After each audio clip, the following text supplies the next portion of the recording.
अस्सलाम वालेकुम dear candidates, उम्मीद करता हूँ कि आप सब खैरियत से होंगे। जैसा कि आप जानते हैं कि वर्चुअल यूनिवर्सिटी ने असिस्टेंट सुपरवाइज़र और आरपीएम ऑपरेटर एनएनडीए के रिजल्ट्स अनाउंस कर दिए हैं। ये रिजल्ट जो हैं वो ये ईमेल के थ्रू इंटीमेट किए गए हैं यूज़र्स को, यानी कैंडिडेट्स को। तो हमने फिर इसके बारे में पोस्ट बनाई थी कि आप सब रिस्पॉन्स दें, अपने मार्क्स बताएं। तो इसके बेस पर हम एक अनऑफिशियल मेरिट कैलकुलेट करेंगे। वैसे तो फ्राइडे को इंशाल्लाह इसका फाइनल मेरिट लिस्ट भी पब्लिश हो जाएगा, वो भी हम आपसे शेयर करेंगे। लेकिन अभी हमने सिर्फ अनऑफिशियली एक कैलकुलेटेड लिस्ट बनाई है, जो कि यूज़र्स की रिस्पॉन्सेज के बेस पर है, वो हम आपसे शेयर करते हैं। अगर सबसे पहले पंजाब का देखा जाए तो तकरीबन 23 से 24 असिस्टेंट सुपरवाइज़र के रिस्पॉन्सेज आ चुके हैं। इसमें सो फार जो टॉप है वो 76.58 पे है, ज़ुहैब नाम का लड़का है। और इस तरह ये तकरीबन 50 तक भी मार्क्स लोगों के आ चुके हैं इसमें। तो एज़ पर फेडरल पॉलिसी पर सीट ये 5 बंदों को कॉल करेंगे।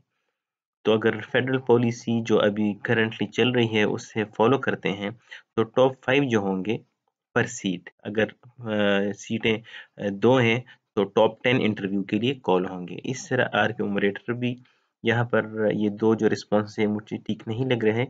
जो मोहम्मद अवैस है 78, 62 एंड 60। तो ये 3 रिस्पॉन्सेस पंजाब के हैं। मेरे ख्याल से अभी कुछ रिस्पॉन्सेस आ भी रहे हैं क्योंकि लोगों को ईमेल्स लेट रिसीव हुई हैं। लेकिन हमारे पास जो डेटा अवेलेबल था हमने उसके बेस पर एक अनऑफिशियल कैलकुलेटेड लिस्ट आपके सामने रखी है। इसके बाद अगर हम बात करें खैबर पख्तूनख्वा की, तो इसमें 15 असिस्टेंट सुपरवाइज़र की पोस्ट वालों ने रिस्पॉन्स दिया है। इसमें टॉप जो है सो फार 65.56 है, हमें जो रिस्पॉन्सेज मिले हैं उसके मुताबिक। और आरपीएम में 64.44 है। इन सब के लिए पॉलिसी वही है। यानी अब अगर हम केपीके की बात करें तो इसकी जो सीटें हैं सुपरवाइज़र की, असिस्टेंट सुपरवाइज़र की, वो 3 हैं। तो 3 या 15, तो टॉप 15 जो हैं वो कॉल होंगे इंटरव्यू के लिए। इस तरह आरपीएम ऑपरेटर की जितनी सीटें हैं उनको आप मल्टीप्लाई करें 5 से, तो उतने ही लोग इंटरव्यू के लिए कॉल होंगे। फिर नेक्स्ट हमारे पास है बलूचिस्तान। इसमें जो टॉप सो फार है असिस्टेंट सुपरवाइजर में वो 67 है और आरपीएम ऑपरेटर में 66 है।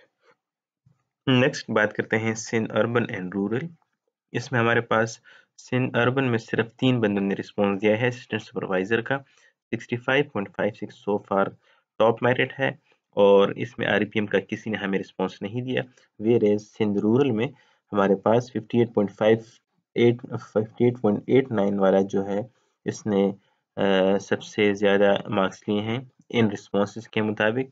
वेयर एज आरपीएम में 56.67 सो फार। तो ये भी अनऑफिशियल रिजल्ट है, रिजल्ट सॉरी फाइनल है, मेरिट अनऑफिशियल है। और रिस्पॉन्सेज और भी होते तो हम इसके बेस पे और भी बना सकते थे। लेकिन चलिए, जितने रिस्पॉन्स हमारे पास आए थे अराउंड 95 टू 100 रिस्पॉन्सेज हैं ये, हमने उनके बेस पर ये मेरिट आपके साथ शेयर किया है। अगर हम पॉलिसीज सॉरी एडवर्टाइजमेंट की बात करें तो हमारे पास एडवर्टाइजमेंट में जो directorate of NNDA customs headquarter Islamabad है, इसके टोटल 7 सीटें हैं असिस्टेंट सुपरवाइजर के। तो इसके लिए पूरे पाकिस्तान से एप्लीकेशंस थी। तो पंजाब की 3, ICT 1, Sindh urban 1, Sindh rural 1, KP की 1। तो इट मीन्स कि टोटल पंजाब से 15, आईसीटी से 5, सिंध से 5, सिंध रूरल से 5 और केपी से 5 बंदे टॉप 5 जो है वो इस्लामाबाद के लिए शॉर्टलिस्ट होंगे। और बाकी फिर कोटा वाइज कराची के अलग होंगे, क्वेटा, पेशावर, लाहौर के अलग अलग होंगे। इसके अलावा जो एक क्यूरी आई है, कैंडिडेट पूछ रहे हैं कि हमारी क्वालिफिकेशन अलग है। तो अगर आपकी क्वालिफिकेशन अलग है other than bachelor degree in business administration, management, commerce और आईटी, इसके अलावा अगर आपकी कोई डिग्री है तो वो एक्सेप्टेबल नहीं है। ठीक है, तो आप इस चीज़ को भी माइंड में रख लें। आप सबसे रिक्वेस्ट है चैनल को सब्सक्राइब कर लें ताकि फाइनल मेरिट लिस्ट भी पब्लिश हो तो वो आपके साथ शेयर की जाएगी और आपको इसी पर नोटिफिकेशन मिलता रहेगा। आप सबका शुक्रिया।